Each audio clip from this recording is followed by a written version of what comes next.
Louisiana Beer Reviews. We're doing another India Pale Ale, and this one has been around for a good number of years now. It's called New Belgium Voodoo Ranger IPA, 7%. It is brewed in Colorado and North Carolina. So would you say they've improved this? Because I remember when we first started reviewing the Voodoo Ranger series. Well, they improved it over the old Ranger. Remember Ranger? Yeah, but you would always say that there's some kind of something going on with it, man. I don't like these hops. They taste fleshy. Yeah, that was the Ranger. Yeah. It was nasty. And then they must have believed what people were saying, because all of a sudden they came out with the Voodoo Ranger, and now you never saw Ranger again. They must have decided, yeah, it really ain't good. Let's kill it. This is...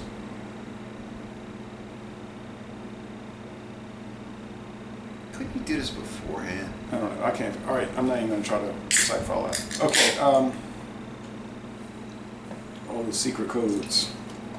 Keep it coming, buddy. I ain't scared. Keep it coming. Keep it coming. It's a stovepipe. Keep it coming. Keep it coming. All right. That's probably, you can get an extra inch on me on that. Yeah, because remember, a Ranger used to have the guy wearing like a Boy Scout uniform on or something. Yeah, but then he always go with the skeleton look. Yeah, but he used to wear a... now he's a Voodoo. Ranger. Get carried away now, buddy. How'd you get more foam than me? Well, it's at the bottom with all the foam. All right, so... You know, I have to say these are really great little glasses to drink out of. Mine is from the New Orleans Lager and Ale Company, and yours is from Parlor, which is a nano brewery in New Orleans. Definitely nano. Yeah, in the Bywater, close to the Ninth Ward area. Well, in the Ninth Ward. Around the corner from one of the best barbecue places in the city called The Joint. The Joint, which Yeah. Guy Fieri actually came in and did a little review on there. And hey, Guy, don't come to our restaurants anymore and pick out little local places that we love to go to, because every time you do that, they blow up and the whole damn world comes to them. We don't want that. We want to keep it secret. I'm sure the owners like the business to pick up. All right, Guy Fieri, I think his name is. And it's on Fieri. He's got the white gray looking hair that people buy the ball caps when they bald and sticks out the top. Yeah. Well, Parlor. And he drives around with the '68 Camaro. Oh, I don't watch all that. But the Parlor is close to a good seafood restaurant called Jack Dempsey. Oh yeah. All right. Man, what's that smell? There's some funky hopness. It smells like a stinky urinal. Uh-oh. It does smell weird. It just smell like white bread, crust, and hop resins to me. Very standard, folks. All right, I'm gonna go ahead and taste it. One thing, both of these are along the Mississippi River. One is upriver and one is downriver. All right. Truth be told. On the East Bank. When we get off air, I'm going to talk to you about a local brewery. It looks like they are gone. Oh yeah? I was like, what? Not the 40 Arpin again. No, they only went out of business once. They never returned. Okay, Remember we went there like 2 weeks before they closed, and the beers were awesome, and it was so nice to us, and the beers were cheap. Yeah. We went out in the truck. That was fun. I don't totally remember that day. All right, anyway, I was driving. Just saying. never again. I kept my promise. The body's kind of on the lighter side. Yeah, it's really hard to enjoy this one after the 90 minutes. It tastes very light compared to 90 minute. Yeah. It tastes like a light beer. It kind of Dry. does. The bitterness is low. Yeah. It's nice. I like it, but It is nice. you could drink more of these. Obviously, they're a lot thinner. The 90 minute is a heavy hitter. I mean, that thing is, as they like to say, dank in some ways. It's more malty, really. This one is pleasant. You know, people might say, that's a grocery store beer. Yeah, that's true. And it's at a gas station where I bought it. But I don't care about that. Just because I don't buy it at some little boutique shop. It's in some got ritzy area where the owner's got like an attitude problem. it's kind of like got that pith going on a little bit with it's not heavy, and then there's a lime or lemon peel where it's almost like maybe they sun dried them a little bit and then reconcentrated them to where you constant way to get like this different flavor note going on. I mean, it's decent, but it's also I'm still smelling that like you walk into a bad bathroom and having cleaned. I am not getting that in any way. I mean, that's totally like craziness to me. Apparently, you have not been in dirty bathrooms lately. No, thankfully.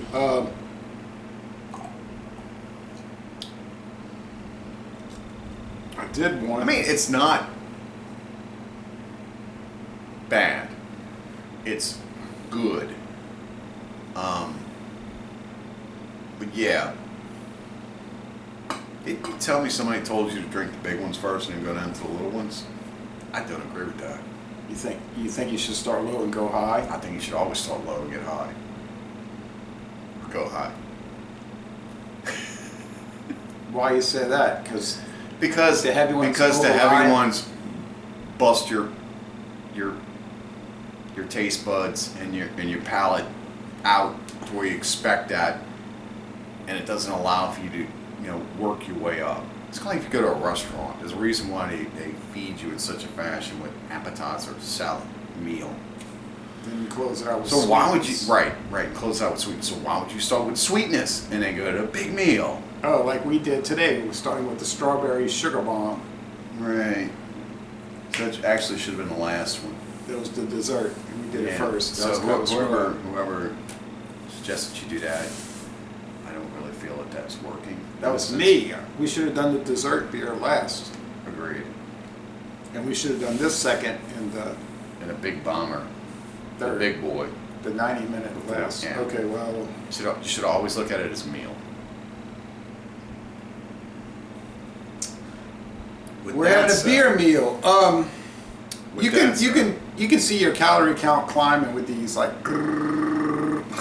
If you're looking to lose weight, I would not recommend drinking not Mike's, scratch that. Cayman Jack, strawberry margarita, then following it up with 90-minute IPA, and then following that up with Voodoo Ranger IPA. I would not recommend that if you're into a weight loss regimen. If you are, now you like. Hey, that would be a good choice. Or Keystone. Keystone actually has a fullerness to it. And you get no bitter beer face when you Yeah, drink it. and then this kind of has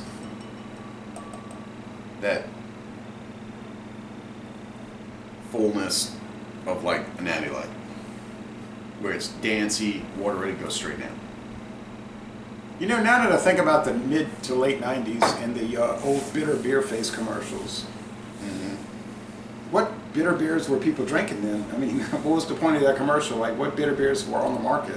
I think they were probably saying it Like, other light beers were bitter? old. They're not bitter.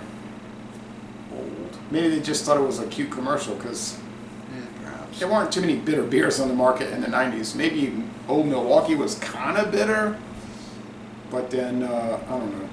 I don't either. That was kind of weird. All right, well, how do you score it? I don't mean what I just said was weird. I mean the commercial was weird.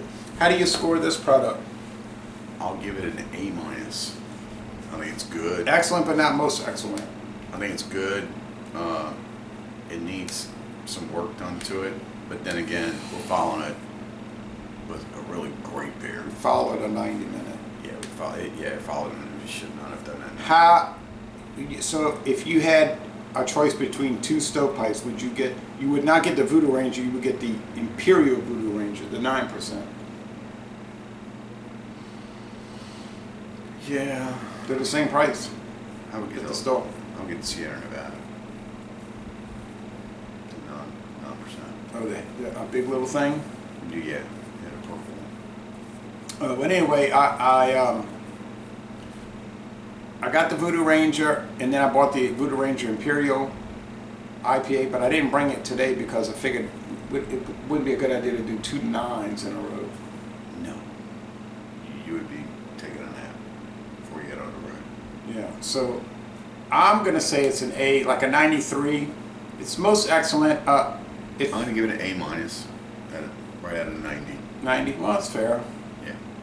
It's a very nice product, but it's not super punchy. Like whoa. It's pleasant. It's not overly IPA'd. The dank levels is kind of low. Very low. Yeah. But no fleshy or hops. No. They got rid of that problem, thankfully. Right. But you would recommend people trying this? Oh, absolutely. I mean, they're cheap enough. You know, so what? You spend $3. Who cares? Have you seen gas prices? Yeah. So, laissez-les, bon temps relais, and we're going to end this review by saying, y'all go to, let's see, which place is this one from? This is from... United States. It doesn't say so. We're probably getting North Carolina ones, but I'm not sure about that. Go to their brewery and take a tour. Drink better beers, kids.